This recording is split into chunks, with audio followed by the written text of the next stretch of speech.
Hi everyone, welcome back to the channel. I'm Jenny from Jenny Kern Astrology.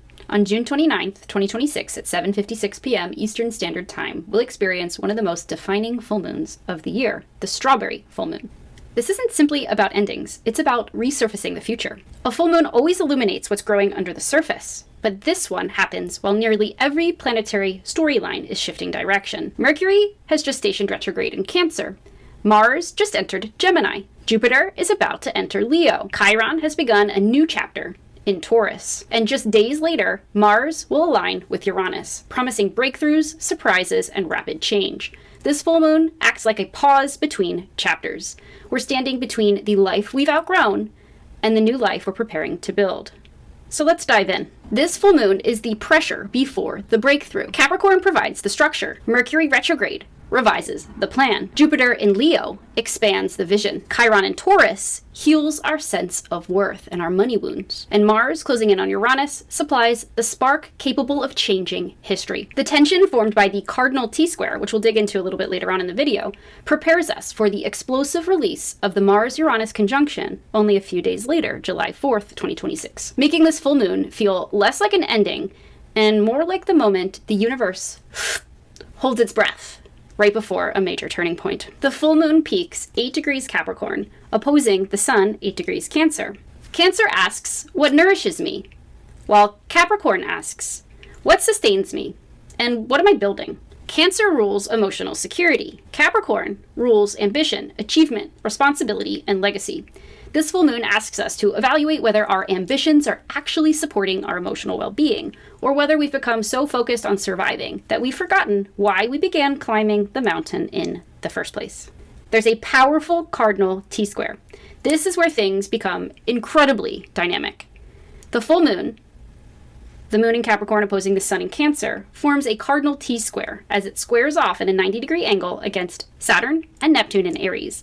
Cancer energy wants emotional safety and security. Capricorn wants structure and purpose, while Aries demands action. Saturn asks for accountability, while Neptune dissolves outdated identities and illusions. It's a cosmic pressure cooker. Whenever we see a T-square, the tension searches for release. You can consider it like a bow and arrow. The arrow releases where the empty part of the chart falls, which is in Libra. Libra becomes the antidote, the medicine, rather than forcing outcomes, rather than retreating emotionally, rather than charging ahead impulsively. We're invited to embody the energy of Libra. Diplomacy, balance, fairness, collaboration, beauty, healthy, balanced, one-to-one relationships, healthy, balanced give and take.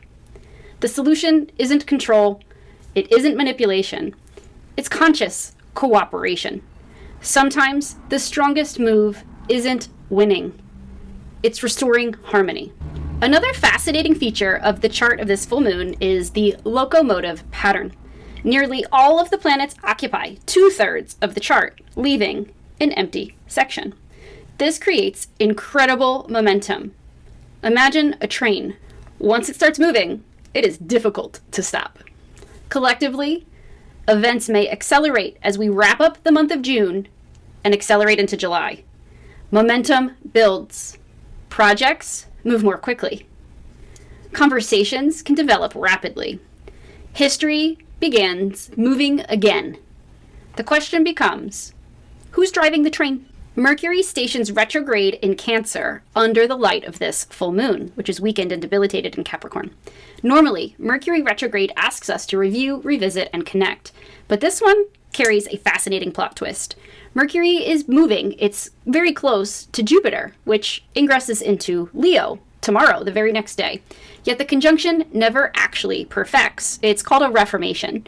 Astrologers describe this as an unfulfilled conjunction, a conversation that changes before it reaches its original conclusion. It feels like a delay, but it's absolutely a reformation. The plan evolves, the message changes, and in the sign of Cancer, Mercury's answering to the weakened moon in Capricorn. They're in mutual reception. The vision grows larger than what we could have imagined. Cancer rules memory, family, emotional history, ancestry, and the stories we've inherited. Leo asks us to create from the heart, an open heart. Before we can confidently step into Leo's bold, courageous expression, Mercury asks us to revise old emotional stories that we've been carrying that limit us. Sometimes the future doesn't require more confidence. It requires a different story. Before I move on to the aspect formed between Jupiter ingressing into Leo and Chiron in Taurus, let's talk a little bit more about this Mercury retrograde in Cancer. So it's been in its pre-retrograde shadow period for a couple weeks now, dropping us clues, miscommunications, etc. All of the typical happenings of a Mercury retrograde. And remember, Mercury rules Gemini and Virgo energy, so personal placements in Gemini and Virgo, especially those rising signs, will be more affected. It rules trade, commerce, conversation, let's say like your daily commute, so driving by car, for example. We're in summer, Cancer season here in the Northern Hemisphere. I am filming this from the Philadelphia area. Summer is absolutely the time that you see potholes being filled in, more road work, more projects being done on the roads as they take a lot of wear and tear, especially in this area where it's hot one day, cold the next. I would add an extra 10 to 15 minutes to any of your commutes. Any travel plans, even by airplane, I would anticipate delays and interruptions and setbacks, especially with Pluto in Aquarius. What else do I want to say about Mercury retrograde in Cancer? So Mercury retrograde will always bring blasts from the past, especially where energetic cords are still tied. Run-ins from exes coming back around, old friends. I've been running into a bunch of old coworkers, for example. I'm back at a gym that I used to belong to, 2018 to 2020, give or take. And I'm running into all sorts of people from my past. It's been very interesting and also refreshing because I'm not the same person I was then, so to speak. I've evolved. And so have you. That's the whole point of our journey here on Earth. Because it's in a sign of Cancer, this can bring back, and with Jupiter 29 degrees Cancer ingressing into Leo, aligned with Mercury at the start of its retrograde, it's going to amplify emotions. It's going to amplify feelings of nostalgia. I'm getting a lot of messages from songs with themes around The One That Got Away, for example. Tucker Wetmore, 321, for example. I'd heard that song a couple of times, but it really spoke to me when I was in Nashville for CMA Fest. I got to see him a couple of times. Love his confidence, love his stage energy. But that song for sure. There's one by Vincent Mason, Wishin' Well, something like that. But similar theme of, it's like a love song with heavy themes of regret, where the divine masculine maybe wasn't ready for the divine feminine, right person, wrong time.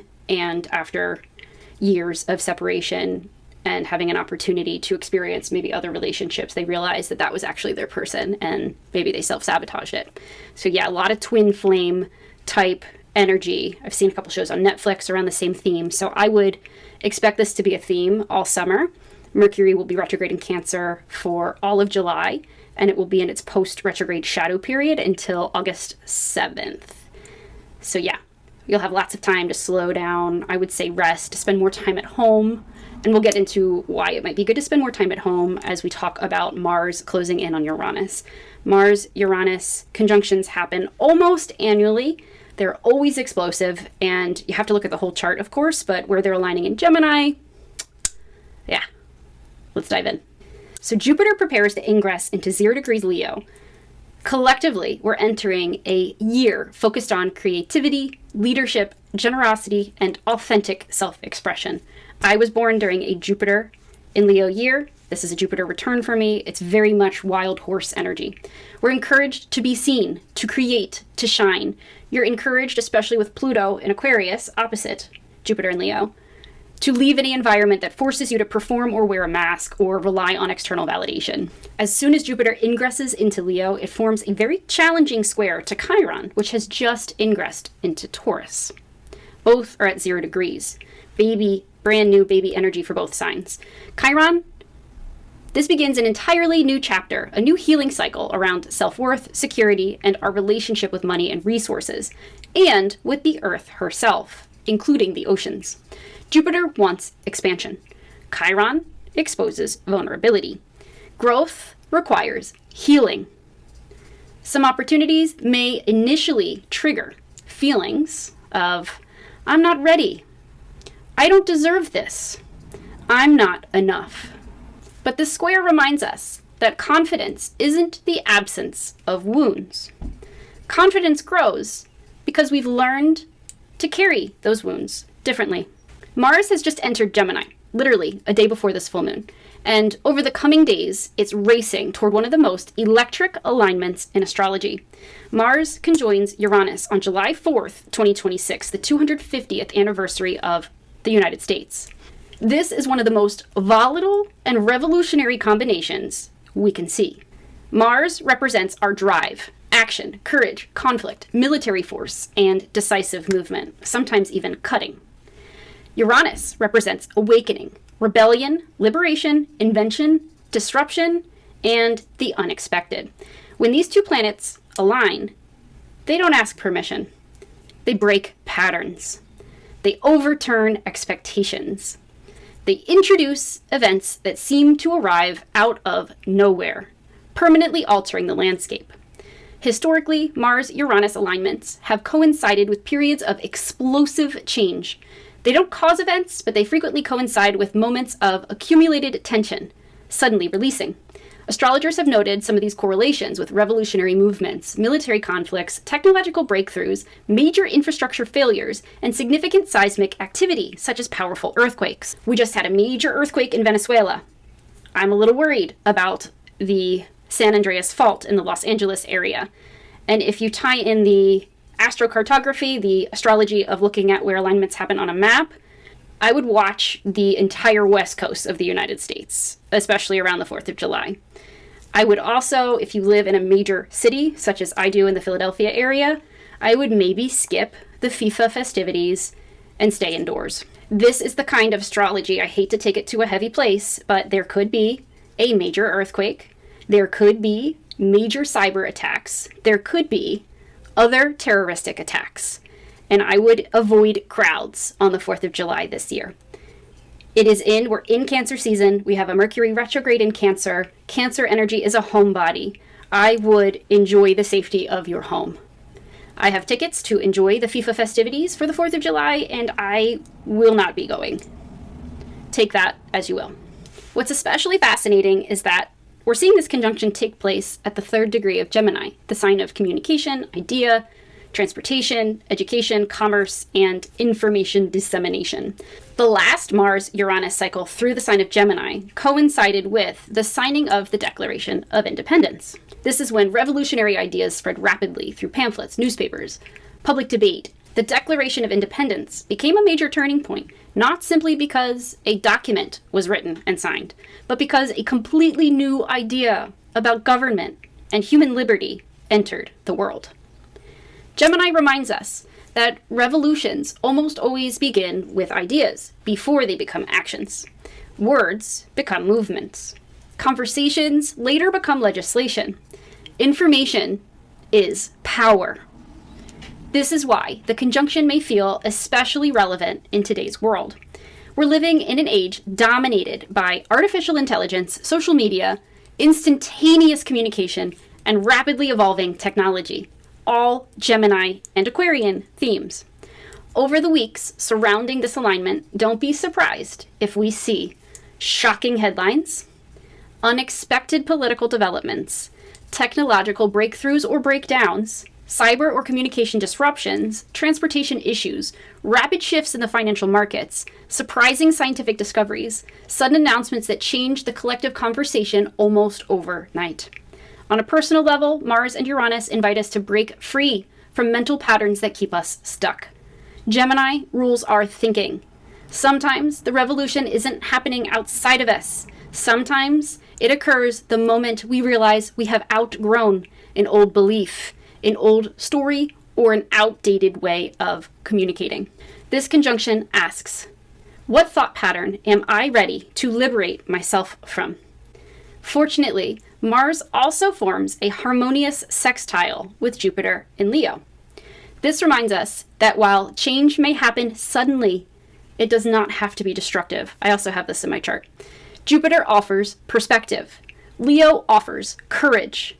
Together, they help us respond creatively instead of reacting impulsively. The most empowered expression of Mars-Uranus is not chaos. It's conscious courage. It is having the willingness to embrace a future that's arriving faster than we maybe expected. Every degree of the zodiac, from 0 to 360, 0 again, tells a symbolic story. This full moon activates the 9th degree for the Sabian symbols. The moon, 9 degrees Capricorn, an angel carrying a harp. This beautiful image reminds us that discipline alone isn't enough. True mastery creates beauty. The angel symbolizes guidance from above, higher knowledge, wisdom. The harp represents harmony, developed through practice and devotion. Your responsibilities are becoming instruments through which your soul can express itself. The sun, 9 degrees Cancer. A tiny, naked girl bends over a pond trying to catch a fish. This symbol represents innocent curiosity. It reminds us that emotional wisdom develops through direct experience rather than certainty. Sometimes we discover nourishment not by forcing answers, but by remaining open, vulnerable, and willing to explore. Together, these symbols create a profound message. Cancer teaches us emotional receptivity. Capricorn teaches us not to get overwhelmed by those emotions through disciplined mastery. One listens while one builds. Both are necessary, especially in balance. They're perfect opposites. Ultimately, this full moon asks us to mature without hardening our hearts, to become successful without abandoning our emotional truth, to move forward while remaining connected to the heart. Mercury Retrograde reminds us that the story can still change. It's still being written. Jupiter in Leo reminds us to lead courageously. Mars in Gemini reminds us to stay adaptable to change, because change is the only constant in life. Saturn and Neptune ask us to build dreams that can actually last. And Chiron reminds us that our greatest strength often grows from the places we've spent the most time healing. Thank you so much for tuning in. If this message resonated with you, be sure to like this video, subscribe to the channel, and let me know in the comments section. We're building a community of conscious collaboration. Help me build it. What area of your life is asking for greater discipline and greater compassion? Until next time, keep looking up and keep growing. Thank you for watching. If you're still with me, you're a real one. Drop your current most used emoji in the comments. If you took anything away from this video, we ask that you like, comment, share the content, and subscribe. If you enjoyed this video, we know that you'll enjoy the full playlist and this additional video. Thank you so much. Love you, and see you soon.